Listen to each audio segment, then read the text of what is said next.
Hello friends, welcome to Telugu audio story. మీరు కనుక ఛానల్ని ఫస్ట్ టైం చూస్తున్నట్లయితే ఛానల్ సబ్స్క్రైబ్ చేయండి, లైక్ చేయండి. అలాగే ఈ స్టోరీపై మీ వాల్యుబుల్ ఒపీనియన్ని కమెంట్ రూపంలో తెలియచేయండి. ఇక కథలోకి వెళ్దామా? నా రావణ్ లింక్ కమెంట్ సెక్షన్లో ఉందండి. స్పాటిఫై యాప్ డౌన్లోడ్ చేసుకొని ఆ లింక్ నొక్కితే చాలు, వీడియో ప్లే అవుతుంది. నీ దృష్టిలో ఆడది అంటే అబద్ధం, ఆడది అంటే అవసరం, ఆడది అంటే అసహ్యం. బట్ వీటన్నిటిని దాటి ఆ అమ్మాయితో ఇటువంటి ఒక అగ్రిమెంట్, ఇట్స్ రియల్లీ మిరకిల్. కనీసం తన పేరు కూడా తెలియదు, తన క్యారెక్టర్ ఏంటో కూడా తెలియదు. అయినా తన లైఫ్ని నీ చేతిలోకి తీసుకుంటున్నావు. లీగల్గా ఇప్పుడు నువ్వు చేసుకునే ఈ పెళ్ళి నువ్వు చెప్పే వరకు ఎవ్వరికీ తెలియకూడదు. ఆఫ్టర్ దిస్ తను ఎటువంటి డెసిషన్ తీసుకుంటుందో ఇప్పుడు నీకు కూడా తెలియదు అన్నాడు అభినవ్. ఇన్ని కన్ఫ్యూజన్స్ మధ్య, ఇన్ని కండిషన్స్ మధ్య తను నీతో లవ్ జర్నీ స్టార్ట్ చేయటం పెద్ద క్వశ్చన్ మార్క్. నీ కోసం ప్రెగ్నెంట్ అవ్వటం ఇంకో అద్భుతం. వీటన్నిటికీ మించి తాను కూడా అందరిలాంటి అమ్మాయి అయితే ఈ అగ్రిమెంట్ లవ్తో ఈ 3 months నీ వాల్యుబుల్ లైఫ్లో ఉండే అర్హత తనకుందా అని తన డౌట్స్ మొత్తం ఎక్స్ప్రెస్ చేశాడు అభినవ్. హుఫ్, ఇంతేనా, ఇంకేమన్నా ఉన్నాయా అని కళ్ళు సాగతీసి అసహనంగా అడిగిన రాజుని కన్ను కదపకుండా సూటిగా చూస్తున్నాడు అభినవ్. ముందు వీటికి చెప్పాడు అన్నట్టు, అమ్మతనాన్ని ఆడతనాన్ని కాసులకు అమ్ముకుంటున్న ఈ రోజుల్లో అందరి ఆడవాళ్ళకి ఆ అర్హత లేదు. ఇక ఈ హంస క్యారెక్టర్ ఫ్యూచర్ డిసైడ్ చేస్తుంది. ప్రెజెంట్ తను నాకు నచ్చింది, తనతో ఉండాలి అనిపించింది. ఈ 3 months నా లైఫ్ టైంకి నేను అనుకున్న దానికి తనే కరెక్ట్ అనిపించింది. లాక్ చేసుకున్నాను. అండ్ అన్ని విధాలా నేను చెక్ చేసుకున్న టెస్ట్లో కూడా తను పాస్ అయింది. Not only pass marks, 100 out of 100 నా వరకు కరెక్ట్ అనిపించింది. ఆఫ్టర్ దిస్ తన లైఫ్కి నేను సెక్యూరిటీ ఇస్తాను. ప్రెజెంట్ నాతో లైఫ్కి తన నుంచి సెక్యూరిటీ అని అగ్రిమెంట్ ఫైల్ చూపించి, ప్రాణం మీద ఆశ లేని తనని మరొక ప్రాణానికి రూపాన్నిమ్మని నా అవసరం చెప్పి డైరెక్ట్గా అడిగితే ఒప్పుకుంటుందా అని నిర్లిప్తంగా ప్రశ్నించాడు రాజ్. ఒప్పుకోదు.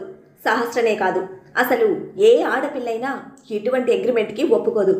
డబ్బుల కోసం, అవసరాల కోసం అమ్మతనాన్ని, ఆడతనాన్ని పణంగా పెట్టిన ఆడవాళ్ళు అప్పుడప్పుడు మన కంటికి కనిపిస్తూ ఉంటారు.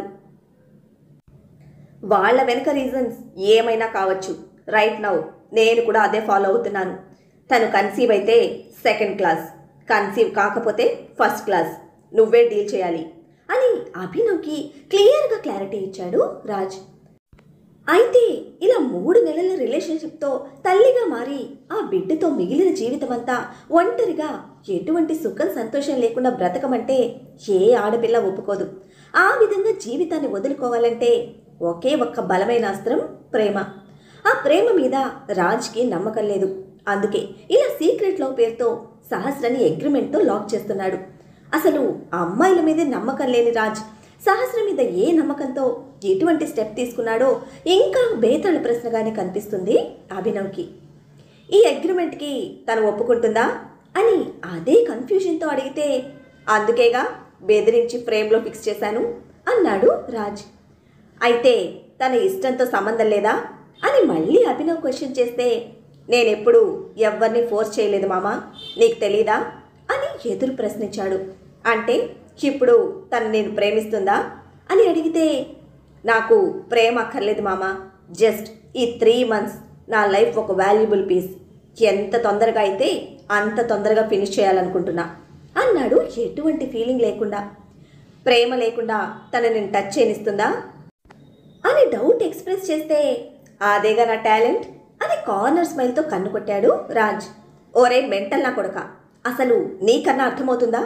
ఒకవేళ ఈ అన్ని స్టెప్స్ క్రాస్ చేసి తను కన్సీవ్ అయితే బేబీని ఉంచుకోవడానికి ఇష్టపడుతుందా అని ఇరిటేషన్గా అడిగితే, ఫస్ట్ అయితే స్టార్ట్ చేయాలి కదా మామ, ఆలి లేదు సూలు లేదు, కొడుకు పేరు సోమలింగం అన్నాడట, వెనకటికి ఎవడో, నువ్వు అడిగేది అలానే ఉంది అని అభినవ్ ఇరిటేషన్కి టీజ్ చేస్తూ ఉంటే, ఒరేయ్ చంపేస్తా చెప్తున్నా, తిక్కగా వాగుకు.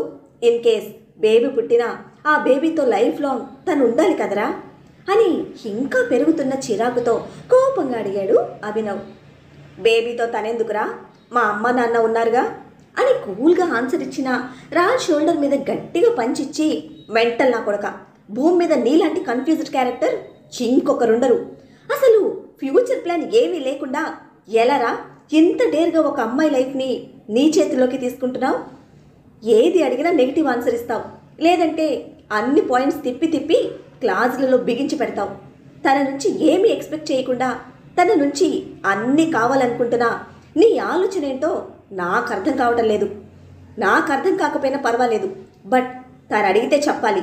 అట్లీస్ట్ నీకన్నా క్లారిటీ ఉండాలిగా అని రాజ్ తిక్కకి చిర్రెత్తి అరుస్తూ ఉంటే, నాకు క్లారిటీ లేకుండానే ఇవన్నీ చేశానా మామా అన్న రాజ్ ప్రశ్నతో కళ్ళు చిట్లించి చూశాడు అభినవ్. అసలు ముందివేవి ఆలోచించలేదు మామా. జస్ట్ తన అందానికి అట్రాక్ట్ అయ్యాను. లాక్ చేస్తే ఎంజాయ్ చేయొచ్చు అనుకున్నాను. ఫ్యామిలీ అని భయపెట్టగానే సరెండర్ అయినా తను తన ఫ్యామిలీకి ఇస్తున్న వాల్యూ చూశాను. చచ్చిన తర్వాత కూడా వాళ్లకు చెడ్డ పేరు తేయకూడదు అని ప్రయత్నిస్తున్న తన అభిమానాన్ని చూశాను. ఈ పాయింట్తో ఈ 3 months తనతో ఉండాలని ఫిక్స్ అయ్యాను. ఈ గ్యాప్లో మోస్ట్ హ్యాండ్సమ్ మగాడిని నన్ను చూసి భయపడుతున్న తనకి మగాళ్ళకి అట్రాక్ట్ అయ్యే వీక్నెస్ లేదని తెలిసింది. కాళ్ళు ఇంజూర్ అయినా నోరు తెరిచి చెప్పకుండా నైట్ మొత్తం భరించిన తనకి ఆ నొప్పికి మించిన ప్రాబ్లం ఉందని అప్పుడే అర్థమైంది. అటువంటి సిచ్యువేషన్లో ఉన్న తనకి పని చెప్పినా చేసింది. పైదాకా వచ్చి కాఫీ ఇచ్చిందంటే ఎంత కష్టమైనా తీసుకోగలిగే క్యాపబిలిటీ ఉంది తనలో. వద్దు అని చెప్పిన కాఫీలో షుగర్ యాడ్ చేసిన తనకి నా నుంచి తప్పించుకోవాలనే ఆలోచనే తప్ప నా మీద ఇంట్రెస్ట్ లేదు. ఆ వంకతో కిస్ చేసిన నాకు తనకు అది ఫస్ట్ కిస్ అని అర్థమైంది. అందుకే ఈ అగ్రిమెంట్ లవ్తో పెళ్ళి అని ఇంకో క్లాస్ యాడ్ చేశాను. ఒంటి మీద డ్రెస్ లేకుండా తనని కంప్లీట్గా లాక్ చేసి ప్రవోక్ చేయాలని ట్రై చేశాను. బట్ కొంచెం కూడా రెస్పాండ్ అవ్వలేదు. ఈ హంసలో lust feelings 0, at the same time love feelings $. టన్నుల కొద్దీ అభిమానం, దాంతోపాటే పొగరు, అందం కూడా ఉన్నాయి. ఇటువంటి హంసతో పిల్లలు అనేది $. ఒకవేళ అంటూ కింద పెదవిని బిగించి నవ్వుతూ, చూద్దాం ఆ అదృష్టం నాకు ఉందో లేదో ఫ్యూచర్ డిసైడ్ చేస్తుంది. అప్పటి వరకు ఏదో ట్రాన్స్లో ఉన్నట్టు వింటున్న అభినవ్లో ఆశ్చర్యంతో పాటు అసహనం తొంగి చూసింది. ప్రెజెంట్ అయితే తన చావుని ఆపాను. నా అవసరానికి అడ్డం వేసుకుంటున్నాను. ఇంతకు మించి ఎక్కువగా ఫ్యూచర్ గురించి, మంచిగా తన గురించి ఆలోచించదలుచుకోలేదు. ఎందుకంటే నాకు అంత టైం లేదు. 2 years బ్యాక్ నువ్వు ఊహించావా మామ, ఇలా ఒక అమ్మాయి లైఫ్ని ఇంత అడ్డగోలుగా అగ్రిమెంట్తో నా చేతిలోకి తీసుకోవాల్సిన రోజు వస్తుంది అని ప్రశ్నిస్తూ అభినవ్ కళ్ళలోకి సూటిగా చూస్తూ ఉంటే ఆన్సర్ లేదు అభినవ్ నుంచి. అంతే కదా, ఊహించని విధంగా జీవితాలు మలుపు తిరుగుతూ ఉంటే మనిషిలో మార్పు సహజం. అమానుషంగా మనసులతో ఆడుకునే మనుషులు ఏ జంతువుతో కూడా పోల్చలేం. అటువంటి వారి వల్ల గాయపడిన మనుషులు జీవితాలు ఎటువంటి మలుపులు తిరుగుతాయో ఊహించడం ఎవ్వరి తరం కాదు. చెప్పుకోవడానికి ఒక కథ, తలుచుకోవడానికి కొన్ని జ్ఞాపకాలు మాత్రమే మిగులుతాయి. నిస్తేజంగా మారిపోయిన అభినవ్ షోల్డర్ చర్చి, you are my best buddy మామా, అందుకే నీకు ఎక్స్ప్లెనేషన్ ఇస్తున్నాను. నేను బేవర్స్ గాడిని, రోగ్నే కానీ రోమియోని కాదు. ఆడపిల్లల లైఫ్తో ఆడుకోవాల్సిన అవసరం నాకు లేదు. ఎందుకంటే నా క్రేజ్ అలా ఉంటుంది. ఇక ముందు వెనుక తెలియకుండా నోటికొచ్చింది వాగుతూ నన్ను, నా క్యారెక్టర్ని జడ్జ్ చేసే వేస్ట్ ఫెలోస్కి ఆన్సర్ చెప్పే అవసరం నాకు లేదు. నాకు బలుపు ఎక్కువే, బికాస్ నేను అంత ఆనెస్ట్గా ఉంటాను. నాకు టన్నుల కొద్దీ కొవ్వుంది, బికాస్ నాకు నేను అంత వాల్యూ ఇచ్చుకుంటాను. ఇక నేను హీరోనా జీరోనా అనేది డిసైడ్ చేసే ఛాన్స్ ఎవ్వడికి లేదు.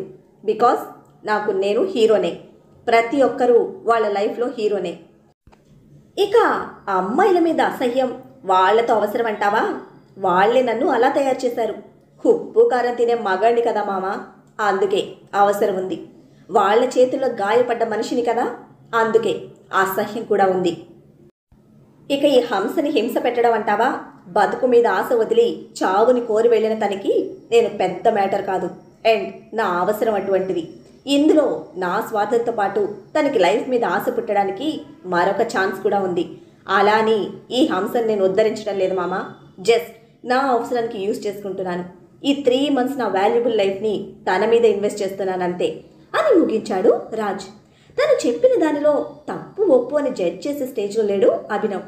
బట్ ఒక అమ్మాయి లైఫ్ తన చేతిలోకి తీసుకుంటున్న రాజ్కి చేసే దాని మీద క్లారిటీ ఉందని కన్ఫర్మ్ చేసుకొని ఈ అమ్మాయి ఎంతవరకు వీడిని అర్థం చేసుకుంటుంది, ఎంతవరకు వీడికి సపోర్ట్ చేస్తుంది అని ఆలోచించడం స్టార్ట్ చేశాడు. ఓ ఆలోచించి పీకేదేం లేదు మామ, ఇప్పుడు ఈ క్షణమే మన లైఫ్, రేపటి రోజు మనల్ని ఎటు పట్టుకుపోతే అటు పోవాలి అని విరక్తి కలిసిన వెటకారంతో సెటైర్ కొట్టి వెళ్ళి హంసను పట్టుకొస్తా అంటూ లేచి పైకి వెళ్ళాడు రాజ్. ఫ్రెష్ అయ్యి టవల్తో బయటకు వచ్చిన సహస్రకు బెడ్ మీద డ్రెస్ కనిపిస్తూ ఉంటే దాన్ని చూస్తూనే వెళ్ళి ఫస్ట్ డోర్ లాక్ చేసుకుంది. ఇప్పటి వరకు సరిగా చూడని రూమ్ మొత్తం ఒకసారి క్రాస్ చెక్ చేసుకుని డ్రెస్ చేతిలోకి తీసుకుంది. వాష్రూమ్లో ఉన్నప్పుడు రాజ్ చెప్పాడుగా, నేను తెచ్చిన కుర్తా వేసుకో అని, అదేనా ఇది అని సీ గ్రీన్ కలర్లో పెయిర్ అప్ చేసిన డ్రెస్ చూసి విసుగ్గా బెడ్ మీద పడేసింది. అది తన సైజ్ కాకపోవడంతో. అసలు నేను ఏమనుకుని బయటకు వచ్చాను, ఇక్కడ ఏం జరుగుతోంది, అసలు ఎవడు వీడు అని రాజు గురించి ఆలోచిస్తూనే బెడ్ మీద కూర్చున్న సహస్రకి డోర్ సౌండ్ వినిపించడంతో చూసింది అటు. మిస్ హంస, ఓపెన్ ద డోర్ అని బయట నుంచి వినిపిస్తున్న ఆర్డర్కి ముఖం చిట్లించింది సహస్ర. అసలు వీడి బోడి కమాండింగ్ ఏంటి నా మీద అని ఇరిటేట్ ఫీల్తో ఆన్సర్ ఇవ్వకుండా సైలెంట్గా బెడ్ మీద వాలిపోయింది. ఏ హంస, నన్ను హింస పెట్టకుండా డోర్ ఓపెన్ చెయ్యి, లేదంటే బ్రేక్ చేస్తా అని బయట నుంచి వినిపించిన అరుపుకి ఉలిక్కిపాటుతో లేచి కూర్చున్న సహస్ర డ్రెస్ వేసుకుంటున్నా 2 minutes అని బెదురుగా ఆన్సర్ ఇచ్చి అప్పటికే రాజు తిక్కతో అనుభవమైన మన హంస వెంటనే డ్రెస్ తీసుకుంది వేసుకోవడానికి. ఆఫ్టర్ 2 minutes మళ్ళీ డోర్ సౌండ్ అవుతూ ఉంటే మెంటల్ వీడికి ఇలా ఉన్నాడేంటి అని తిట్టుకుంటూనే 2 minutes అంది మళ్ళీ. హే, ఎన్ని 2 minutes కావాలి నీకు, ఓపెన్ చేస్తావా లేదా అని రంకె వేశాడు రాజ్. మెంటల్ పిశాచి అని తిట్టుకుంటూనే కష్టంగా ఉన్న కాళ్ళ నొప్పికి నెమ్మదిగా వచ్చి డోర్ ఓపెన్ చేసింది. డోర్ ఓపెన్ అవ్వడమే సహస్రం నెత్తి మీద ఒక్కటి మొట్టి, బ్రెయిన్ ఉందా నీకు, నా రూమ్లోకి నన్ను రానివ్వకుండా లాక్ చేస్తావా అని మండిపడ్డాడు రాజ్. బలుపు బాబు బలుపుకి, అతను కమాండ్కి ఇంకా తన నెత్తి మీద కొట్టడం ఏది నచ్చని సహస్ర మొహం రెడ్ చిల్లీలా మార్చేసి, నాకిచ్చిన తర్వాత ఈ రూమ్ నాది, నా ప్రైవసీ కోసం నేను లాక్ చేసుకున్నాను, ఇప్పుడేం కావాలి మీకు అని అంతే కోపంగా ఆన్సర్ ఇచ్చి క్వశ్చన్ చేసింది. ఇంతలోనే మర్చిపోయావా, లాయర్ వెయిట్ చేస్తున్నారు అంటూ ఏదో తన ఓన్ ప్రాపర్టీ అన్న ఫీలింగ్తో సహస్ర నెత్తుకుంటే, ఏం చేస్తున్నావు, దించు నన్ను అని కయ్యమంది సహస్ర. దించడానికే ఎత్తుకున్నాను, లాక్ చేయకపోతే ఎత్తుకునే అవసరం ఉండేది కాదుగా, నాతో సేవలు చేయించుకోవాలని ఆల్రెడీ ఫిక్స్ అయ్యావా అని రివర్స్ కౌంటర్ ఇస్తున్న రాజ్ని, పిచ్చా నీకు, నువ్వెవరు అని నేను నీతో సేవలు చేయించుకుంటాను అంటున్న సహస్రను బెడ్ మీద దించి, నీ అగ్రిమెంట్ లవర్ని అని బేస్ వాయిస్తో కన్ఫర్మ్ చేశాడు. ఒక్క క్షణం షాక్లో స్ట్రక్ అయిన సహస్ర తనని అలాగే కళ్ళార్పకుండా చూస్తూ ఉంటే ఫస్ట్ ఎయిడ్ కిట్ తీసుకువచ్చిన రాజ్ తన పక్కని బెడ్ మీద కూర్చొని ఒక్కసారిగా కాళ్ళు 2 పైకి లేపి తన కాళ్ళ మీదకి తెచ్చుకున్నాడు. ఏ మెంటల్, ఏం చేస్తున్నావు అంటూ చెదిరిన డ్రెస్ సరి చేసుకుంటూ అరుస్తున్న సహస్ర కాలు మీద గిచ్చి, కళ్ళున్నాయిగా దొబ్బించుకో, ఎందుకలా అరుస్తావు అని రివర్స్లో సీరియస్ అయ్యాడు రాజ్. భగవంతుడా, ఏంటి వీడి టార్చర్ అని భరించలేని ఫ్రస్ట్రేషన్తో మనసులో తిట్టుకుంటూనే, వదలండి నన్ను ప్లీజ్ అని కాళ్ళు వెనక్కి తీసుకోవడానికి చూస్తే, వదిలేయడానికి కాదు పట్టుకుంది, స్టే క్వైట్ అని సీరియస్ అయిన రాజ్ ఆర్డర్కి కాళ్లకు ఉన్న బ్యాండేజ్ రిమూవ్ చేస్తున్న తన రియాక్షన్ని అర్థం చేసుకుని సైలెంట్ అయింది సహస్ర. ఈ 2 days నీ కాళ్లకు పని చెప్పకు, 2 daysకి నువ్వు సెట్ అవ్వకపోతే ఆ మేడం గారి పని నేను చెప్తా అని సహస్రకు వార్నింగ్ ఇస్తూనే కాళ్లకున్న గాయాలను క్లీన్ చేస్తూ ఉంటే నొప్పికి ఇబ్బందిగా కళ్ళు మూసుకుంది. అవసరం తనది కాబట్టి కాళ్ళు ఒడిలో పెట్టుకుని సర్వీస్ చేస్తున్నాడు బాబు. అవసరం కోసమే కాబట్టి ఇష్టం కాకుండా ఏదో డ్యూటీ అన్నట్టు చేస్తున్న బాబు రఫ్ సర్వీస్కి నొప్పితో సహస్ర కళ్ళల్లో నీళ్లు తిరుగుతున్నాయి. ఫాస్ట్గా క్లీన్ చేసి ఆయింట్మెంట్ అప్లై చేసి మళ్ళీ బ్యాండేజ్ అందుకుంటూ ఉంటే, ప్లీజ్ వదిలేయండి, నేను చేసుకుంటాను అంది సహస్ర ఇక నొప్పి భరించలేక. కాళ్ల వరకు వచ్చి చేస్తుంటే కన్సర్న్ లేకుండా నన్ను అవమానిస్తావా అని పళ్ళు బిగించిన రాజ్ ఫీలింగ్కి కళ్ళు తెరిచి చూసింది సహస్ర. గాయాలను ట్రీట్ చేసే విధానం ఇది కాదు, అయినా నేను మిమ్మల్ని చేయమని అడగలేదు, మీ ఇష్టానికి మీరు చేస్తే నాకు నొప్పి వస్తోంది, కన్సర్న్ అంటే ఎదుటి మనిషి ప్రాబ్లం అర్థం చేసుకుని దానికి తగ్గట్టుగా రియాక్ట్ అవటం అని డాక్టర్ లెక్క క్లాస్ పీకుతున్న సహస్రను ఇరిటేటెడ్గా చూస్తూ, ఆ కన్సర్న్ లేకే నా ప్రాబ్లం నీకు అర్థం కావడం లేదు అని కౌంటర్ ఇచ్చిన రాజ్ బ్యాండేజ్ బిగించి లేచి నిలబడుతూ ఉంటే, అసలు వీడికి బ్రెయిన్ ఉందా అన్నట్టు అయోమయంగా చూసింది సహస్ర. తన కన్ఫ్యూజన్కి నవ్వుతూ మళ్ళీ సహస్రని చేతిలోకి తీసుకుంటే, ఏం చేస్తున్నావు, దించు అని అరుస్తున్నా వినపడనట్లే అలా ఎత్తుకుని కిందకు తీసుకొచ్చేశాడు రాజ్. హంస అని పేరు పెట్టి తప్పు చేశాను నేను, కాకిలా అరుస్తూనే ఉన్నావు, రెస్ట్ తీసుకోవాల్సింది నీ కాళ్లకు నా చేతులకు కాదు అని చీవాట్లు పెడుతూ కిందకి తెచ్చి సోఫాలో దించి పిచ్చిగా తనను తిడుతున్న రాజ్ను పిచ్చి చూపులు చూస్తూ ఉంటే అగ్రిమెంట్ ఫైల్ తన వడిలో పడేశాడు, సైన్ చేయంటూ. సహస్ర అరుపులకి, రాజు వార్నింగ్స్కి అభినవ్ వింతగా చూస్తూ ఉంటే కిచెన్లో నుంచి బయటకు వచ్చిన తరం కూడా అభినవ్ పక్కన సెటిల్ అయ్యాడు అదే ఫీలింగ్తో. మార్నింగ్ నుంచి గ్యాప్ లేకుండా బ్రెయిన్ తినేస్తున్న రాజ్ బిహేవియర్కి అప్పటికే పని చేయడం మానేసిన బుర్రతో వాట్ ఈస్ దిస్ అంటూ ఫైల్ని చేతిలోకి తీసుకుని అడిగింది సహస్ర. మన సీక్రెట్ లవ్ అగ్రిమెంట్ ఫినిష్ చేస్తే జర్నీ స్టార్ట్ చేద్దాం, ఆల్రెడీ వాష్రూమ్లో చెప్పానుగా అనేసరికి టక్కున ఫైల్ వదిలేసిన సహస్ర ఇబ్బందిగా అభినవ్ తరంగులను చూస్తూ తల పట్టుకుంది. హే హంస, ఇప్పుడు హెడేక్ అని మన అగ్రిమెంట్కి బ్రేక్ పెట్టకు అన్నాడు రాజ్ సీరియస్ టోన్లో. నేను ఎటువంటి అగ్రిమెంట్స్ మీద సైన్ చేయను అని అతన్ని చూడకుండానే స్ట్రాంగ్గా రిప్లై ఇచ్చిన సహస్ర, కొంచెం కూడా కామన్ సెన్స్ లేని నీలాంటి మనుషుల దగ్గర ఒక్క క్షణం కూడా ఉండను నేను అని కొట్టినట్టే చెప్పిన సహస్ర డెసిషన్కి భళ్ళుమన్న సౌండ్కి తలెత్తి చూసింది సహస్ర. గ్లాస్ టేబుల్ని బ్రేక్ చేసి అంతే ఆవేశంగా తరంగ్ షర్ట్ పట్టుకుని దగ్గరికి లాగి, ఇక్కడేమన్నా మూవీ రన్ అవుతుందా, ఏం చేస్తున్నావు ఇక్కడ అని గర్జిస్తున్న రాజ్ కోపానికి బిగుసుకుపోయింది సహస్ర. క్షణం ముందు నవ్వుతూ తనను విసిగించిన మనిషి క్షణంలోనే రాక్షసుల్లా అరుస్తూ ఉంటే సహస్ర బ్రెయిన్ పనిచేయడం మానేసింది. సార్ సార్ అని బెదిరిపోతూ ఎక్స్క్యూజ్ అడుగుతున్న తరంని ఫోర్స్గా తోసేసి పో లోపలికి అని పిచ్చి కోపంతో ఆర్డర్ వేయడమే పరుగున వెళ్ళిపోయాడు తరంగ్. అంతే కోపంగా సహస్ర కూర్చున్న సోఫా ఎడ్జ్ మీద ఒక కాలు నిలిపి, నేను బెదిరించాలని వాడి మీద అరవలేదు, నాకు నచ్చని మాట, నాకు నచ్చని పని ఎవ్వరు చేసినా సరే నాకు తిక్కరేగుతుంది, నిన్ను బెదిరించాలంటే అది 10 టైమ్స్ వస్తుంది, చెప్పు కావాలా అంటూనే అభినవ్ కోట్ పాకెట్లో ఉన్న ఫోన్ లాక్కొని దానిలో ఉన్న ఫొటోస్ ఓపెన్ చేసి సహస్ర చేతిని ఫోర్స్గా తీసుకొని ఆ చేతిలో ఫోన్ పెట్టాడు చూడమని. అవి సహస్ర ఫొటోస్, శాలిని ట్రీట్ చేస్తున్నప్పుడు తీసిన ఫొటోస్. ఆ ఫొటోస్ ఏంటో అర్థం కాని క్వశ్చన్ మార్క్తో వాట్ ఈస్ దిస్ అంటూ రాజ్ని ప్రశ్నిస్తే, సూసైడ్ చేసుకోబోతున్న నిన్ను సేవ్ చేసి సేఫ్గా ఇంటికి తీసుకొచ్చి ట్రీట్మెంట్ ఇప్పించిన నాకు మస్కా కొట్టి వెళ్ళి సూసైడ్ చేసుకున్నావని ప్రూవ్ చేసే ఫొటోస్ అనడంతో షాక్ అయిన సహస్ర హార్ట్ బీట్ ఫాస్ట్ అయింది. బాబోయ్, బలుపు బాబుకి కొంచెం క్రాక్ అనుకున్నాం కానీ చింత మెంటలుందా? అయ్యో సహస్ర, ఈ చావు కన్నా ఆ చావే బెటర్ ఏమో. అయినా మన చావైనా మనం డిసైడ్ చేసుకునే ఛాన్స్ ఉందా లేడీస్కి?